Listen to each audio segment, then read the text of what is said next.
ಒಂದು ಕಡೆ ಧರ್ಮೇಂದ್ರ ಪ್ರಧಾನ್ರ ರಾಜೀನಾಮೆಗಾಗಿ ವಿದ್ಯಾರ್ಥಿಗಳು ಆಗ್ರಹಿಸುತ್ತಿದ್ರೆ, ಇನ್ನೊಂದು ಕಡೆ 2017ರಲ್ಲಿ ಅವರು ಪೆಟ್ರೋಲಿಯಂ ಸಚಿವರಾಗಿದ್ದಾಗ ಅಧಿಕಾರ ದುರುಪಯೋಗಿಸಿದ್ದ ಸಂಗತಿಗಳು ಬಹಿರಂಗಕ್ಕೆ ಬಂದಿವೆ. ಈ ಮೂಲಕ ಅವರ ವರ್ಚಸ್ಸು ಇನ್ನಷ್ಟು ಪಾತಾಳಕ್ಕೆ ಕುಸಿದಿದೆ. 2017ರಲ್ಲಿ ಧರ್ಮೇಂದ್ರ ಪ್ರಧಾನ್ರು ಪೆಟ್ರೋಲಿಯಂ ಸಚಿವರಾಗಿದ್ದರು. ಅವರ ಮಗಳು ನಿಮಿಷಾ ವಿದೇಶ ಪ್ರಯಾಣಕ್ಕೆ ಹೊರಟಿದ್ರು. ಅವರಿಗೆ ಅಂತಾರಾಷ್ಟ್ರೀಯ ಸಿಮ್ ಕಾರ್ಡ್ ಬೇಕಾಗಿತ್ತು.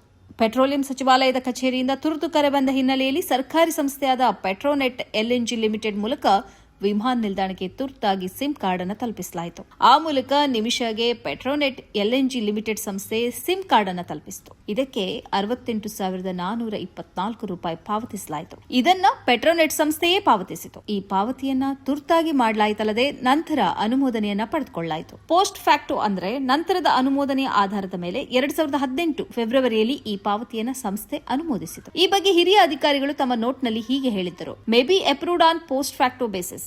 However, efforts be taken to reduce such activities.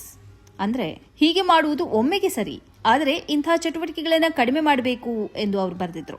ಈ ಮೂಲಕ ಇಂತಹ ಚಟುವಟಿಕೆಯ ಬಗ್ಗೆ ಅಧಿಕಾರಿಗೆ ಅಸಮಾಧಾನ ಇತ್ತು ಅನ್ನೋದು ಈ ನೋಟಿಂಗ್ನಲ್ಲಿ ಗೊತ್ತಾಗುತ್ತೆ. ಈ ವಿಷಯವನ್ನ 2020ರಲ್ಲಿ ಮೊಟ್ಟ ಮೊದಲು ಸುಪ್ರೀಂ ಕೋರ್ಟ್ ನ್ಯಾಯವಾದಿ ಪ್ರಶಾಂತ್ ಭೂಷಣ್ ಬಹಿರಂಗಕ್ಕೆ ತಂದ್ರು.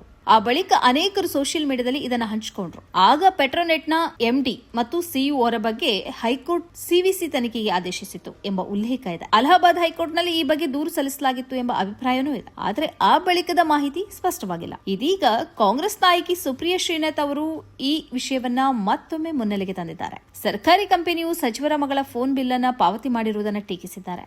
ಈ ನಡುವೆ ಧರ್ಮೇಂದ್ರ ಪ್ರಧಾನ್ ಅವರಾಗ್ಲಿ ಸರ್ಕಾರವಾಗಲಿ ಈ ಬಗ್ಗೆ ಏನನ್ನೂ ಹೇಳಿಲ್ಲ. ಆರೋಪವನ್ನ ನಿರಾಕರಿಸಿಯೂ ಇಲ್ಲ. ಇದೀಗ ಸರ್ಕಾರಿ ಸಂಪತ್ತಿನ ದುರ್ಬಳಕೆಗೆ ಸಂಬಂಧಿಸಿದಂತೆ ಪ್ರಶ್ನೆ ಎದ್ದಿದ್ದು, ಧರ್ಮೇಂದ್ರ ಪ್ರಧಾನ್ ಈ ಹಿಂದೆಯೂ ಭ್ರಷ್ಟಾಚಾರಿ ಆಗಿದ್ರು ಎಂಬುದು ಈ ಆರೋಪದಿಂದ ಸಾಬೀತಾಗ್ತಾ ಇದೆ.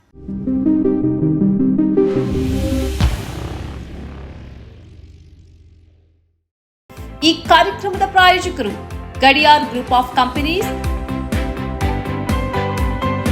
Specialised in piling and shoring, engineering consultancy, firefighting, steel structures, real estate. Office, SIT Tower, Silicon Oasis, Dubai, UAE.